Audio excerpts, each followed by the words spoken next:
بسم اللہ الرحمن الرحیم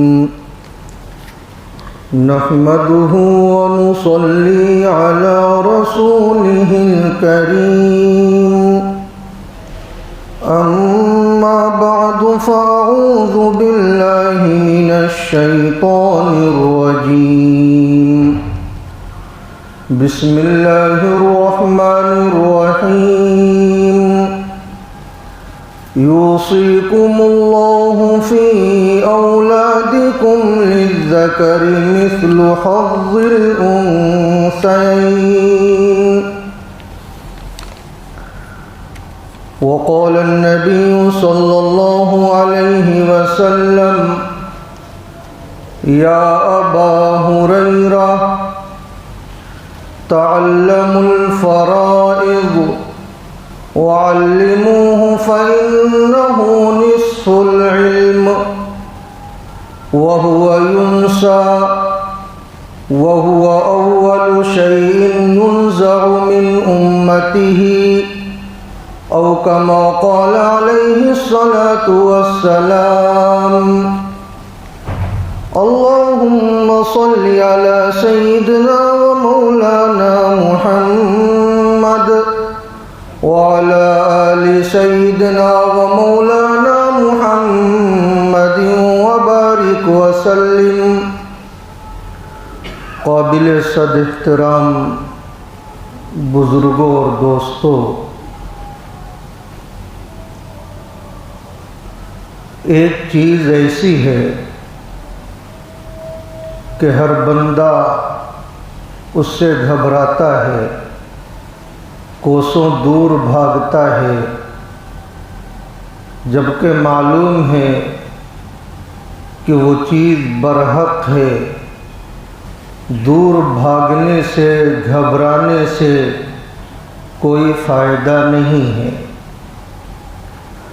چاروں ناچار اس چیز کے حوالے انسان کو ہونا ہے، اور وہ موت کی اٹل حقیقت ہے. ہر انسان کا ایک وقت مقرر ہے.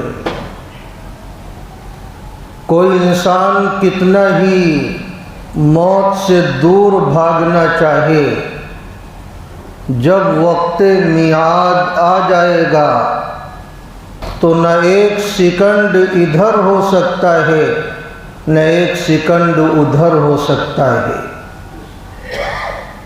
اذا جاء اجلهم لا يستأخرون ساعة ولا يستقدمون.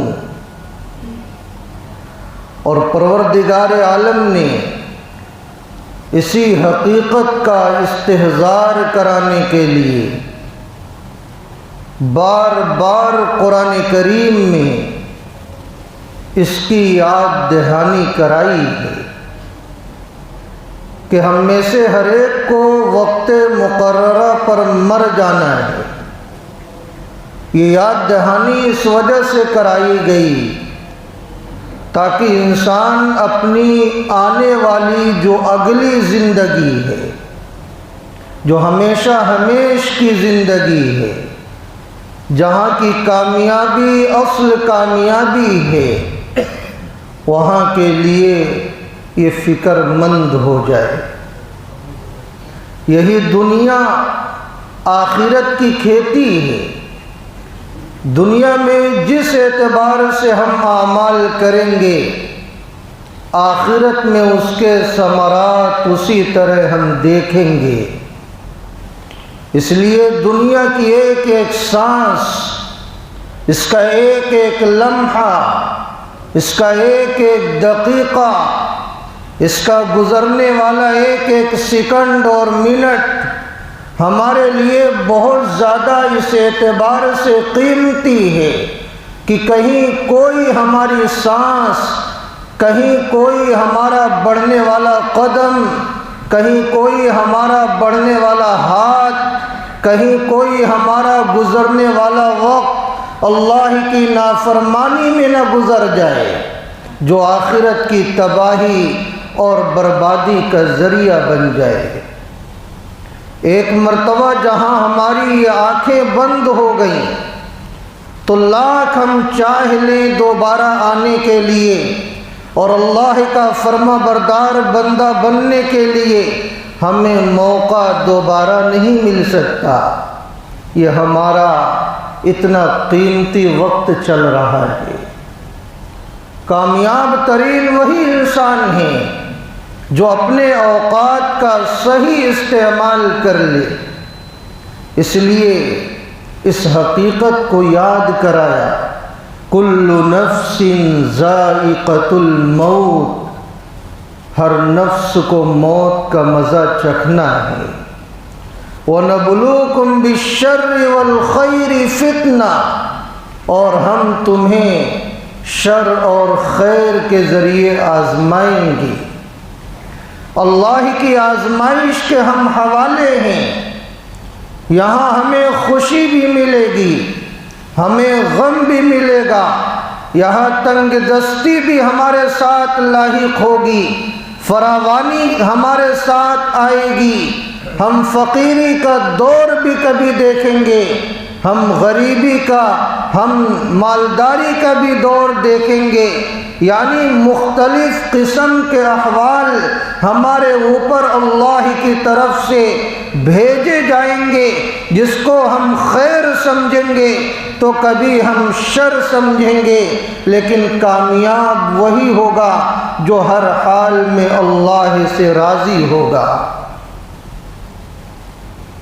جو ہر حال میں اللہ کا شکر گزار بندہ ہوگا، جو ہر حال میں اپنی نگاہیں آخرت کی طرف رکھے گا، وہی کامیاب ہوگا۔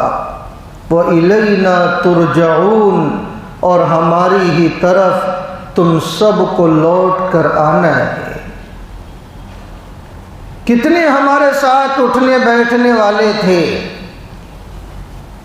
کتنے ہمارے ساتھ ناشتہ اور کھانا کھانے والے تھے، کتنے ہمارے ساتھ باتیں کرنے والے تھے، کتنے ہمارے ساتھ نماز پڑھنے والے تھے، کتنے ہمارے ساتھ سفر کرنے والے تھے، اور کتنوں کے ساتھ ہم نے مختلف احوال میں وقت گزارا ہے۔ آج وہ ہماری نگاہوں کے سامنے نہیں ہیں، وہ عالم برزخ، عالم قبر کے حوالے ہیں۔ اسی وجہ سے تو کہا گیا ہے کہ قبرستان جایا کرو اور وہاں جانے کے بعد یہ استحضار کیا کرو کہ یہ بھی میری طرح چلنے والے تھے، یہ بھی میری طرح اٹھنے بیٹھنے والے تھے، یہ بھی میری طرح کھانے پینے والے تھے، لیکن آج یہاں یہ قبرستان کی زینت بنے ہوئے ہیں، اور یہی میری بھی جگہ ہے، مجھے بھی یہاں آنا ہے۔ الغرض، پروردگار عالم نے اپنے مختلف انداز میں اس بات کا استحضار کرایا کہ تمہیں ایک نہ ایک دن مرنا ہے۔ اس حقیقت کو کبھی فراموش نہیں کرنا، اور شیطان یہ چاہتا ہے کہ اس سے انسان کو غافل کر دے کہ تو ابھی بہت جینے والا ہے، تیری عمر ہی کیا ہے، بعد میں اچھا انسان بن جانا، ابھی تو داڑھی کے بال بھی سفید نہیں ہوئے، ابھی تو گھٹنے میں درد شروع نہیں ہوا، ابھی تو دماغ صحیح کام کر رہا ہے، آگے چل کر اچھا انسان بن جانا۔ یہ شیطانی دھوکہ ہے، جبکہ ہم شب و روز اپنی نگاہوں سے مشاہدہ کر رہے ہیں کہ اچھی اچھی طاقت والے، خوبصورت، اچھی صحت والے اچانک اللہ کو پیارے ہو جاتے ہیں۔ جب اللہ کی طرف سے بلاوا آ جاتا ہے، کسی کی کیا مجال ہے کہ اس کی صحت اس کو مرنے سے روک دے، اس کی خوبصورتی اس کو مرنے سے روک دے، اس کی مالداری اسے مرنے سے روک دے، اس کے دوست و احباب اس کو مرنے سے روک دے، اس کے رشتہ دار اس کو مرنے سے روک دیں، اس کی اولادیں اس کے مرنے سے روک دیں، کسی کی کیا مجال ہے؟ ہم شب و روز اسے دیکھ رہے ہیں لیکن ہماری نگاہیں کھلنے کو تیار نہیں۔ ارشاد فرمایا اینما تکونوا یدرککم الموت ولو کنتم فی بروج مشیدہ، تم جہاں بھی رہو گے، جس حالت میں بھی رہو گے، موت تم تک پہنچ کر رہے گی۔ اگرچہ تم مضبوط قلعے میں بند ہو جاؤ۔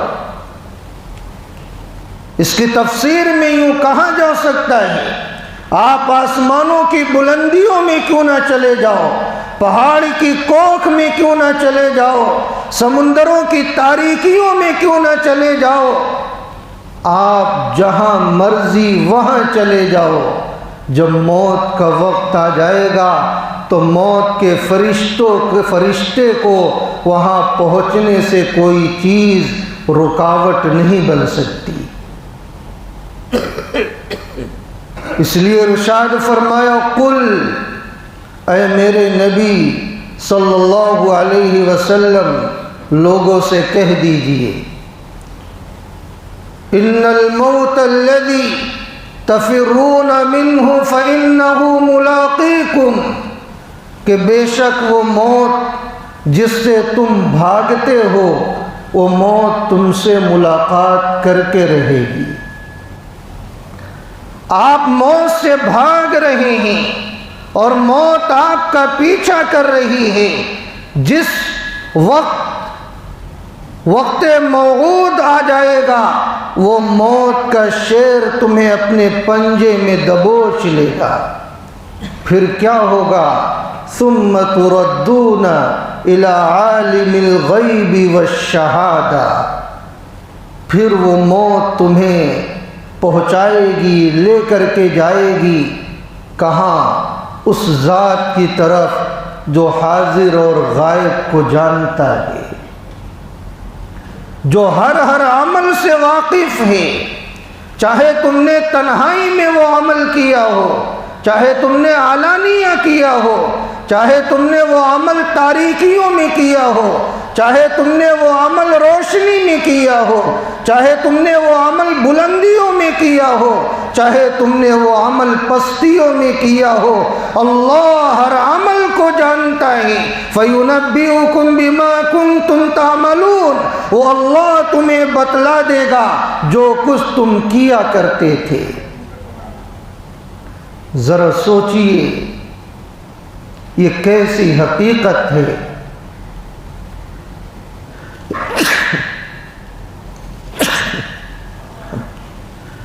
جس سے ہم غافل ہو گئے ہیں۔ اسی لیے پروردگار عالم نے یاد دلایا تاکہ ہم مرنے سے پہلے مرنے کی تیاری کر لیں۔ یہ موت کے تعلق سے تمہیدی گفتگو میں نے اس وجہ سے کی تاکہ آگے جو بات میں بیان کرنے جا رہا ہوں، موت کے خوف سے اور مرنے کے بعد آنے والی زندگی کے خوف سے ہم اس چیز پر عمل کرنے والے بن جائیں کہ مجھے اللہ کو جواب دینا ہے۔ اصل میرا عنوان وہی ہے، لیکن اس کا تعلق کہیں نہ کہیں موت سے ہے، اس لیے تمہیدی گفتگو میں نے موت کا استحضار آپ کو کرایا۔ پروردگار عالم نے ارشاد فرمایا کتب علیکم اذا حضر احدکم الموت ان ترک خیرا الوصیہ للوالدین والاقربین بالمعروف حقا علی المتقین، کہ تمہارے اوپر فرض کیا گیا ہے کہ جب تمہاری موت کا وقت قریب آ جائے، تمہیں ایسا محسوس ہونے لگے کہ مجھے موت کے آثار نظر آنے لگے ہیں، تو تمہیں چاہیے اگر تم مال کو چھوڑ کر جانے والے ہو تو تم وصیت کر جاؤ اپنے والدین کے لیے، عزیز و اقارب کے لیے، یہ متقیوں پر ضروری ہے۔ جس کے دل میں خوف خدا ہے، جو مال چھوڑ کر جانے والا ہے، اس مال پر لوگوں کا کس طرح حق ہوگا، کس کو کتنا حصہ ملے گا، اس تعلق سے وصیت کر کے جائے۔ یہ وصیت کرنا شروع اسلام میں فرض تھا، لیکن بعد میں چل کر منسوخ ہو گیا۔ یہ حکم اس وجہ سے منسوخ ہو گیا کہ اللہ کی طرف سے ورثہ کے حصوں کو متعین کر دیا گیا۔ دوسری آیات کا نزول ہوا، یوصیکم اللہ فی اولادکم للذکر مثل حظ الانثیین۔ یہ جو پوری آیات ہیں، اس کے بعد والی آیت، یہ سب میں انہی ورثہ کے درمیان مالوں کی تقسیم کا بیان ہے۔ تو پروردگار عالم نے جب حصہ متعین کر دیا تو اب مرنے والے پر یہ حکم منسوخ ہو گیا کہ وہ وصیت کر کے جائے کہ کس کو کتنا کتنا ملے گا، بلکہ اب اگر یہ وصیت بھی کرے گا کہ میرے مرنے کے بعد میرے فلاں بیٹے کو اتنا دے دیا جائے، فلاں بیٹے کو اتنا دے دیا جائے، فلاں بیٹی کو اتنا دے دیا جائے، تو اس کی بات مانی نہیں جائے گی، اللہ کی بات مانی جائے گی۔ جو حصہ اللہ نے متعین کر دیا ہے، اس کے مرنے کے بعد انہی حصوں کے اعتبار سے ورثہ کے درمیان میں تقسیم عمل میں آئے گی۔ تو شروع میں یہ وصیت کرنا تو فرض تھا، لیکن آگے چل کر اس طرح کی وصیت یہ فرض کے درجے میں نہ رہی، بلکہ اس طرح کی وصیت نافذ العمل بھی نہیں ہوگی۔ عموماً جب آدمی مر جاتا ہے تو دو طرح کے لوگ حصے دار ہوتے ہیں۔ ایک وہ ہوتے ہیں جنہیں ذوی الفروض کہا جاتا ہے، یعنی جن کا حصہ قرآن کریم میں متعین کر دیا گیا کہ فلاں کو اتنا حصہ ملے گا، فلاں کو اتنا حصہ ملے گا، انہیں ذوی الفروض کہا جاتا ہے۔ جب ان کو حصہ دے دیا جاتا ہے تو اس کے علاوہ جو حصہ باقی بچتا ہے وہ جن کو دیا جاتا ہے انہیں عصبات کہا جاتا ہے۔ تو یہی دو قسم کے لوگ عموماً حصہ پاتے ہیں، لیکن کبھی کبھی ایسا ہوتا ہے کہ مرنے والا اس طرح مرتا ہے کہ اپنے پیچھے نہ کوئی ذوی الفروض چھوڑتا ہے، نہ کوئی عصبات چھوڑتا ہے، اس کے ذوی الارحام ہوتے ہیں، جیسے بھانجیاں ہیں، بھتیجیاں ہیں، یہ سب جو ہیں یہ ذوی الارحام میں آتے ہیں۔ تو ان دونوں کی غیر موجودگی میں، ذوی الفروض اور عصبات کی غیر موجودگی میں ذوی الارحام حصے دار ہوتے ہیں۔ اسے علم فرائض کہا جاتا ہے، علم میراث کہا جاتا ہے، اور یہ علم اتنا ضروری ہے کہ آپ صلی اللہ علیہ وسلم نے حضرت ابو ہریرہ رضی اللہ عنہ کو مخاطب کر کے یہ ارشاد فرمایا تھا، یا ابا ہریرہ تعلم الفرائض، اے ابو ہریرہ علم میراث کو تم سیکھو، وعلموہ، اور اس علم میراث کو دوسروں کو سکھاؤ، وَهُوَ يُنْسَى، اس لیے کہ وہ وقت قریب آئے گا کہ علم میراث بھلا دیا جائے گا۔ وَهُوَ أَوَّلُ شَيْءٍ يُنْزَعُ مِنْ أُمَّتِي، اور علم میراث وہ پہلا علم ہوگا جو قیامت کے دن لوگوں کے درمیان سے اٹھا لیا جائے گا۔ میری امت سے یہ علم سب سے پہلے اٹھایا جائے گا۔ اسی لیے حدیث پاک میں آتا ہے کہ قرب قیامت میں وہ وقت آئے گا کہ علم میراث کا مسئلہ سامنے آئے گا. ایک کہے گا مجھے اتنا حصہ ملنا چاہیے، دوسرا کہے گا نہیں مجھے اتنا حصہ ملنا چاہیے، اور وہ لوگ تلاشیں گے کہ کوئی ایسا عالم مل جائے جو یہ بتلا سکے کس کا کتنا حصہ شریعت اسلامیہ نے متعین کیا ہے، لیکن کوئی علم میراث بتلانے والا نہیں ملے گا. ایسا نازک دور آ جائے گا. یہ علم میراث اتنا ضروری علم ہے. تو وصیت کے سلسلے میں بات چل رہی تھی کہ وصیت کا جو فرض درجہ تھا جو میں نے آپ کے سامنے بیان کیا وہ تو منسوخ ہو گیا، لیکن اس کا استحبابی درجہ باقی ہے. استحبابی درجہ کیا ہے؟ آدمی کو اللہ نے مال سے نوازا ہے، اسے لگتا ہے میں ایسی وصیت کر کے جاؤں کہ میرا مال صدقے جاریہ کا ذریعہ بن جائے، یا ایسی وصیت کر کے جاؤں کہ وہ خیر کا اللہ کی رضا کا ذریعہ بن جائے اور کسی دوسرے کے لیے وہ نفع بخش ہو جائے، یا ایسی وصیت کر کے جاؤں کہ اس وصیت کے بعد لوگ اپنے آپ کو گنہگاری میں مبتلا نہ کریں. مثلا ایک آدمی نے یہ وصیت کی اپنے لڑکوں کو بلا کر کے کہ دیکھو میرے مرنے کے بعد جو کچھ میں مال چھوڑ کر جاؤں گا قرآن و حدیث کی روشنی میں جس کا جتنا حصہ نکلے گا اسی اعتبار سے امانت داری کے ساتھ آپس میں تقسیم کر لینا. کسی مفتی کے پاس چلے جانا، اس سے پوچھ لینا تمہارا کتنا حصہ ہے، اسی اعتبار سے آپس میں تقسیم کر لینا. کوئی کسی کا حصہ جبری طور پر دبانے والا نہ بننا. یہ وصیت کر دینا احتیاطاً یہ مستحب ہے. اسی طرح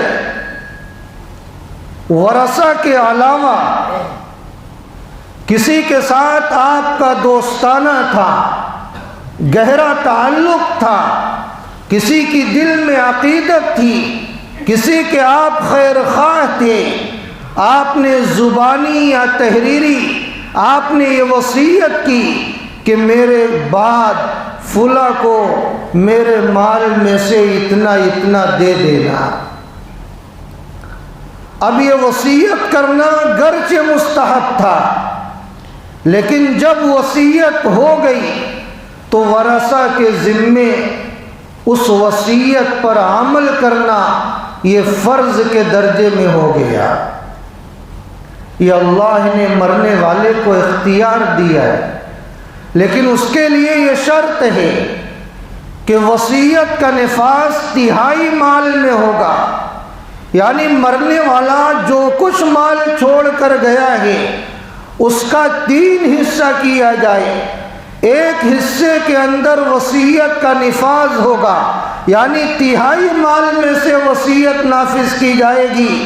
وصیت پوری ہو جاتی ہے تو بہت اچھا ہے، اور اگر تہائی مال سے زیادہ وصیت کو پوری کرنے میں لگتا ہے تو صرف تہائی مال ہی تک وصیت نافذ کی جائے گی. تہائی مال سے زائد میں ورثہ کا حق ہوگا.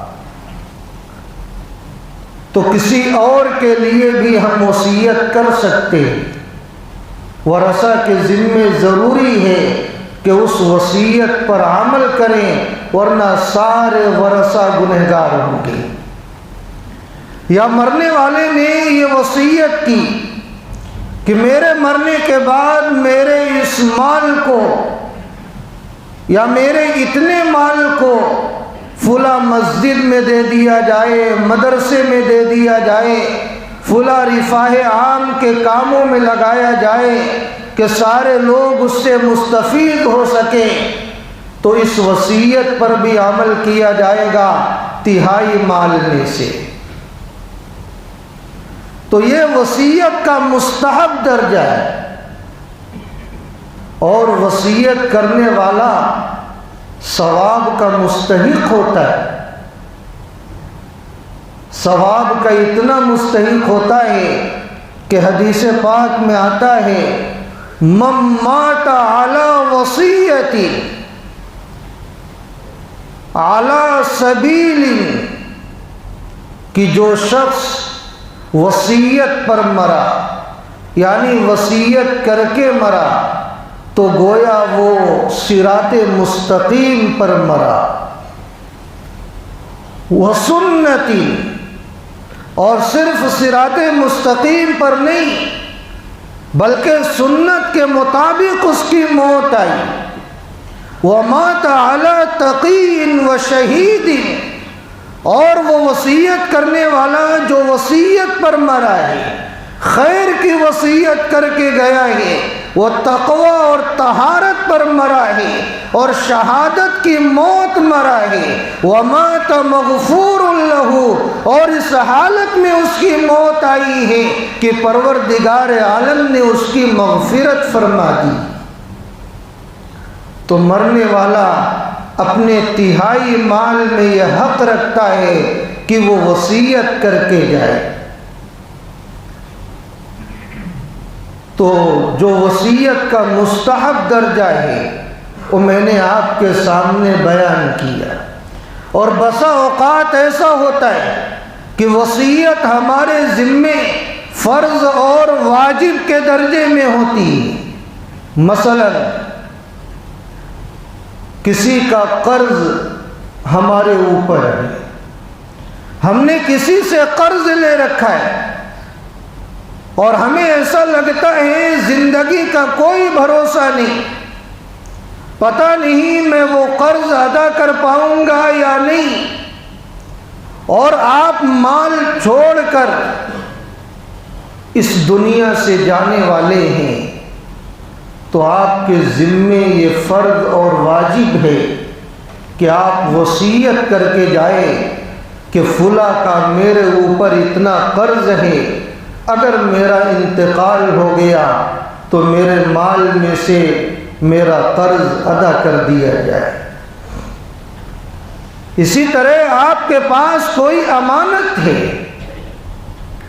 ظاہر سی بات ہے امانت کو لوٹانا ضروری ہے، تو آپ کے ذمے فرض و واجب ہے کہ آپ وصیت کر کے جائیں کہ یہ میرے پاس فلاں کی فلاں چیز امانت ہے، میرے انتقال کے بعد یہ امانت اسے دے دی جائے، اس میں وراثت جاری نہیں ہوگی۔ اسی طرح آپ نے کئی سالوں کی زکوٰۃ نہیں ادا کی اور آپ مال چھوڑ کر جا رہے ہیں، تو آپ کے ذمے فرض اور واجب ہے کہ آپ وصیت کر کے جائیں کہ میری جو بقایا زکوٰۃ ہے، جو مالوں کی میں نے زکوٰۃ نہیں نکالی ہے، وہ زکوٰۃ میرے مالوں سے نکال دی جائے۔ اسی طرح آپ کے ذمے بلوغت کے بعد، نماز فرض ہونے کے بعد بہت ساری نمازیں باقی رہ گئی، تو آپ وصیت کر کے جائیں کہ میرے مال میں سے میری نماز کا جو فدیہ ہوتا ہے وہ ادا کر دیا جائے۔ اسی طرح آپ پر حج فرض ہو گیا تھا، لیکن کوتاہی یا غفلت کی وجہ سے یا سستی کی وجہ سے یا بیماری وغیرہ کی وجہ سے یا دیگر اعذار کی وجہ سے آپ حج نہ کر سکے، تو آپ کے اوپر فرض و واجب ہے کہ آپ وصیت کر کے جائیں کہ میرے مال سے میرا فرض حج جو باقی رہ گیا ہے وہ ادا کرا دیا جائے۔ تو ان احوال میں وصیت کرنا فرض و واجب ہے، اور یہ بات یاد رکھیں، اس سے پہلے بھی میں کہہ چکا کہ وصیت کا نفاذ تہائی مال میں سے ہوگا۔ جو بھی وصیت آپ کیے ہیں وہ وصیت کا نفاذ تہائی مال میں سے ہوگا، یعنی زکوٰۃ کی صورت میں اور اسی طرح حج کی صورت میں۔ لیکن اگر قرض آپ کے اوپر ہے تو قرض پورا کا پورا ادا کیا جائے گا، اس میں تہائی مال نہیں دیکھا جائے گا۔ اتنا ضروری ہے قرض کی ادائیگی۔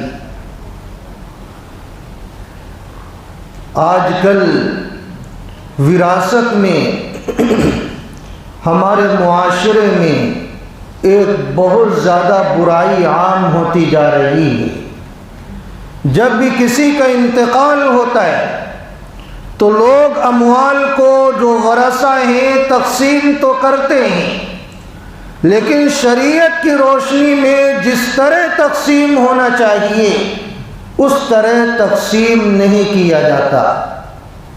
بیٹیوں کا حصہ فراموش کر دیا جاتا ہے۔ مرنے والے کی بیٹی اور جو بھائی زندہ ہے اس کی بہن،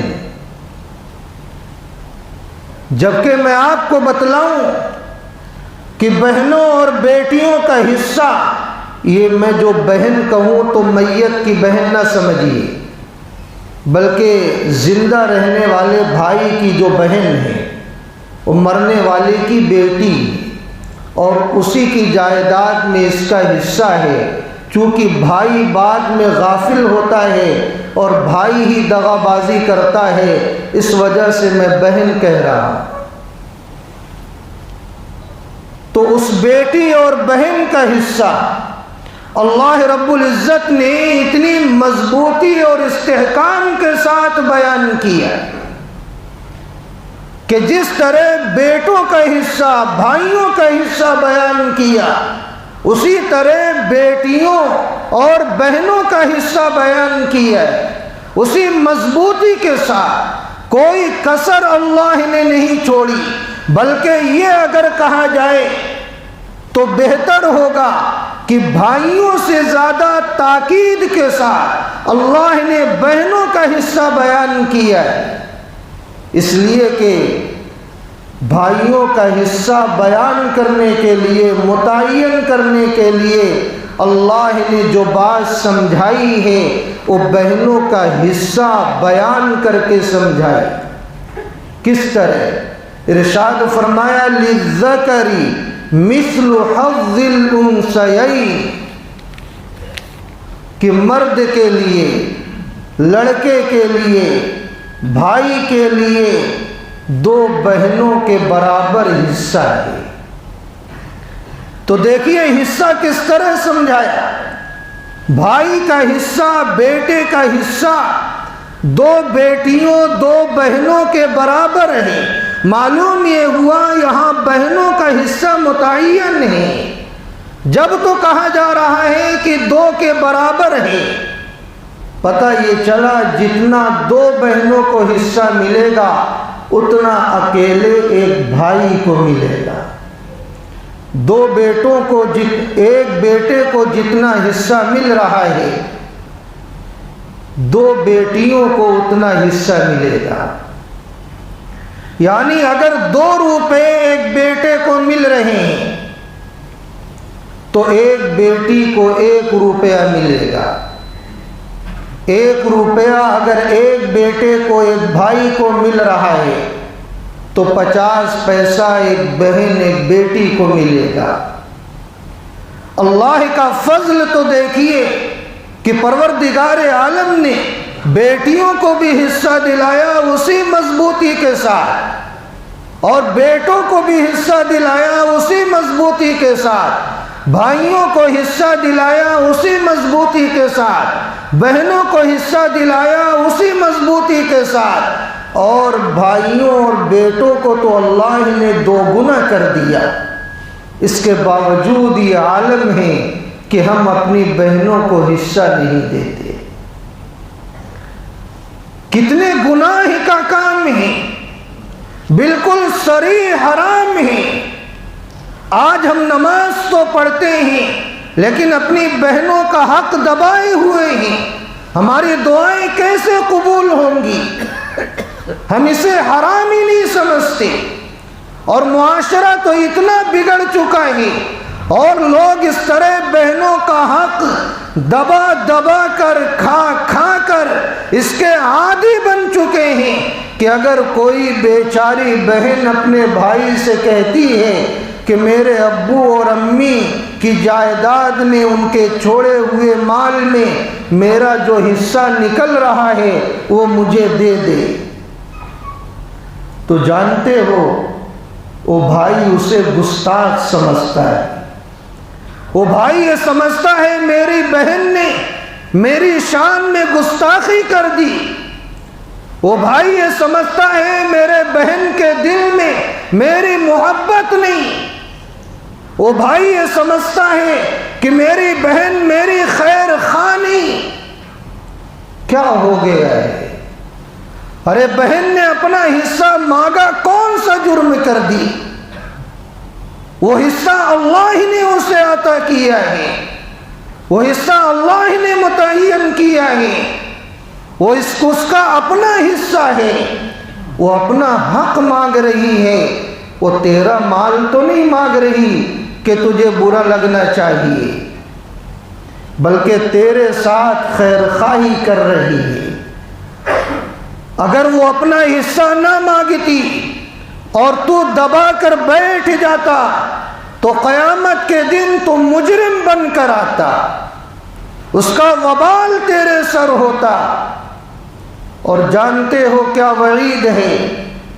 من قطع میراثہ، کہ جس شخص نے جس کی میراث کو قطع کیا،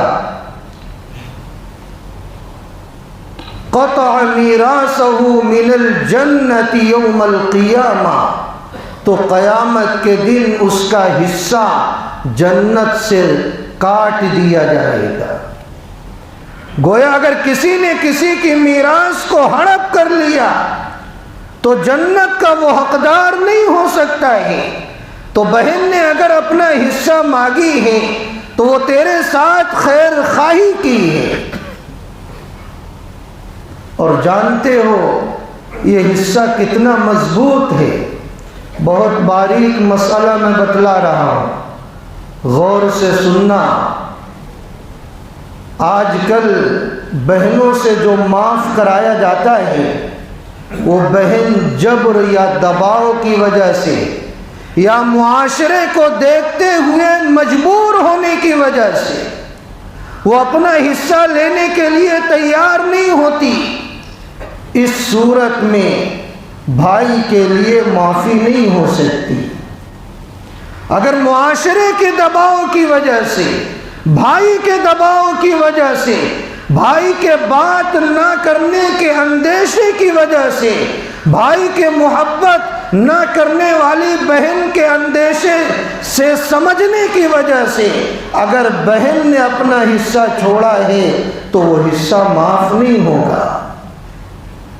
بلکہ یہ مسئلہ تو اتنا نازک ہے کہ اگر بہن نے خوشی سے بھی کہہ دی کہ چل میں اپنا حصہ نہیں لوں گی اور معاف ہے، تو اتنا کہنے سے بھی معافی نہیں ہوگی۔ کیوں؟ یہ وراثت اللہ کی طرف سے ایک جبری اور حتمی حق ہے جو اللہ کی طرف سے متعین کر دیا گیا ہے۔ معافی کس شکل میں ہوگی؟ جب معاشرے کا کوئی دباؤ نہ ہو، بھائی کا کوئی دباؤ نہ ہو، بہن کی پوری رضامندی ہو، اور جو مال اس کے ماں باپ چھوڑ کر گئے ہیں اس کا پورا حساب و کتاب کر لیا جائے، اور بہن کو یہ بتلا دیا جائے کہ تیرا حصہ اتنا نکل رہا ہے، اور بہن کو اس پر قابض کرا دیا جائے کہ آج سے اتنے مال میں جو تیرا حصہ ہے، میرا اس میں کوئی حصہ نہیں، تجھے کلی اختیار ہے، تو جو چاہے کر سکتی ہے۔ اس طرح قابض بنانے کے بعد، کلی اختیار دینے کے بعد، اب اگر بہن اپنے اختیار سے اس مال کو بھائی کو دے دیتی ہے یا کسی اور کو دے دیتی ہے تو اس صورت میں اس کا دینا صحیح ہوگا۔ جب تک حساب و کتاب نہ کیا جائے، بہن کو کلی اختیار نہ دے دیا جائے، اسے قابض نہ بنا دیا جائے، اس وقت تک بھائی کے لیے بہن کا حق لینا صحیح نہیں ہوتا۔ آج کیا ہم اس پر عمل کر رہے ہیں؟ آج تو بہنوں کا دل و دماغ ہم نے اس طرح بنا دیا کہ ہماری بہن ہم سے حصے کا مطالبہ نہ کرے۔ کیا اس کا قصور اتنا ہو گیا کہ وہ لڑکی پیدا ہو گئی؟ کیا وہ تمہارے ماں باپ کی اولاد نہیں؟ آج ہم حصہ کھا کر بیٹھے ہیں۔ یاد رکھیں، ہمیں اللہ کے پاس اس کا جواب دینا ہے، اور یہ بھی مسئلہ مستحضر کر لیں کہ لڑکی کو جہیز دے دینے سے، لڑکی کی شادی بیاہ کر دینے سے، لڑکی کے دکھ درد میں شریک ہو جانے سے لڑکی کا حصہ ختم نہیں ہو جاتا۔ لہٰذا آپ یہ کہیں میں نے یا میرے والدین نے اس کی شادی میں اتنے پیسے خرچ کر دیے، تو تیری بھی تو شادی میں پیسے خرچ ہوئے، تیری بھی تو ضروریات میں پیسے خرچ ہوئے، تیرا حصہ ختم نہیں ہوتا تو تیری بہن کا حصہ شادی کی وجہ سے کیسے ختم ہو جائے گا؟ یہ سوچنے کی بات ہے۔ اس لیے جو حصہ اللہ کی طرف سے متعین کر دیا گیا وہ حصہ کبھی ختم نہیں ہوگا۔ اپنی بہنوں کو حصے میراث پوری ذمہ داری سے دیں، اور یہ بھی سمجھ لیں کہ میراث کے مسائل بڑے نازک ہیں۔ ہم کسی مفتی سے پوچھ کر اس اعتبار سے اپنے قدم کو بڑھائیں۔ اللہ تعالی ہم تمام لوگوں کو ایک دوسرے کے حقوق ادا کرنے کی توفیق عطا فرمائے۔ اب میرا عنوان وصیت اور میراث پر چلے گا۔ چند جمعہ میں بہت اہم عنوان ہے، آپ حضرات وقت پر تشریف لائیں تاکہ ضروری مسائل اور شریعت کے ضروری احکام سے ہمیں واقفیت ہو۔ اللہ تعالیٰ کہنے اور سننے سے زیادہ عمل کی توفیق عطا فرمائے۔ آمین۔ وآخر دعوانا ان الحمد للہ رب العالمین۔